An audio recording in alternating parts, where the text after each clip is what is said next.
Good morning students. Now today we are going to start the lesson number 6, a visit to the south. Highlights are southern plateau, coastal plain and island, and life is the southern plateau. ठीक है. Dear children, the southern part of India is known as the southern plateau. People live in the southern state of India have a different type of houses. They also have a diverse language, dresses and traditional. इससे पहले जो हमने chapter number 4 पढ़ा था उसमें north area के बारे में पढ़ा था. ठीक है, इट मीन्स उत्तरी भाग के लिए. और अब हम पढ़ेंगे इंडिया के दक्षिणी भाग का, यानी कि ये जो हमारे इंडिया का निचला हिस्सा होता है यहाँ पर गोवा, कर्नाटका, तमिलनाडु, यानी कि बहुत इस हिस्से में बहुत से डिफरेंट स्टेट्स पाए जाते हैं और सभी के डिफरेंट लैंग्वेज, ड्रेसेस और ट्रेडिशंस होते हैं.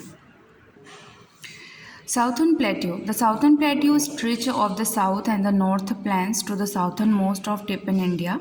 It is northwest lie of the Aravalli Hills, the northeast Rajmahal Hills, and the eastern gate lie along to the east coast and the western Ghat lie along to the west coast. It mean सिर्फ समझने की बात इतनी है कि इसका जो area start होता है वो अरावली हिल से होते हुए राजमहल हिल्स यानी कि उनकी पहाड़ियों में लुप्त हो जाता है. यहाँ पर दो घाट पाए जाते हैं, ईस्टर्न घाट और वेस्टर्न घाट. प्लेट्यू का जो लार्ज एरिया है वो ज़्यादातर पूरी कंट्री में ढका हुआ है.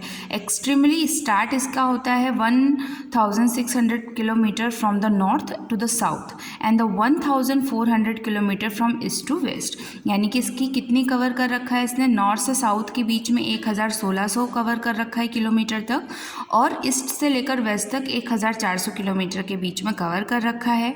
यहाँ पर the river Narmada divide the southern plateau into 2 part. Southern part को नर्मदा नदी 2 पार्टों में डिवाइड कर देती है.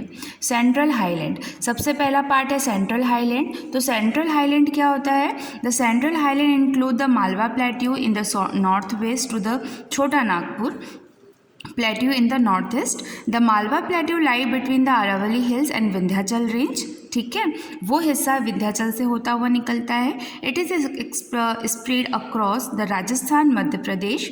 The plateau has been channel of the drainage one towards of the Arabian sea. आप लोगों को पता है हमारे इंडिया के 2 महासागर होते हैं, एक बे ऑफ बंगाल है और एक अरेबियन सी है. ठीक है, मैप के आप इस तरफ देखेंगे तो एक तरफ अरेबियन सी होता है और एक तरफ बे ऑफ बंगाल होता है.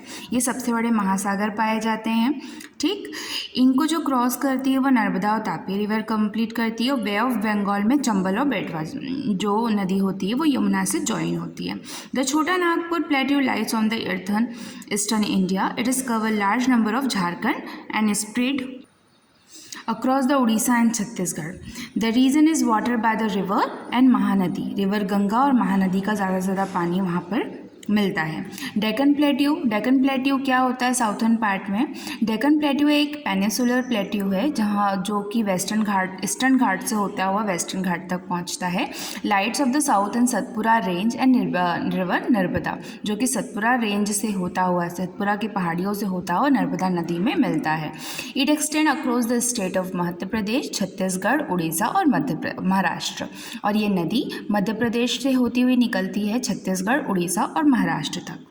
Karnataka, Andhra Pradesh, Telangana, Kerala and Tamil Nadu. The river Mahanadi, Godavari, also known of the Dakshin Ganga, Kaveri, Krishna, Narmada and Tapi flow through the Deccan plateau. और जब हम साउथर्न एरिया में आते हैं, कर्नाटक, आंध्र प्रदेश, तेलंगाना, केरल में, तो वहाँ पर महानदी, गोदावरी, कावेरी, कृष्णा, नर्मदा और तापी ये रिवर ज़्यादा फ्लो होती हैं. From this the river flow from the height in the form of waterfall यानी कि ये नदियाँ इतने ज़ोर से गिरती हैं, यानी कि इनका फ्लो इतना ज़्यादा होता है कि ये किसी झरने के समान लगती हैं.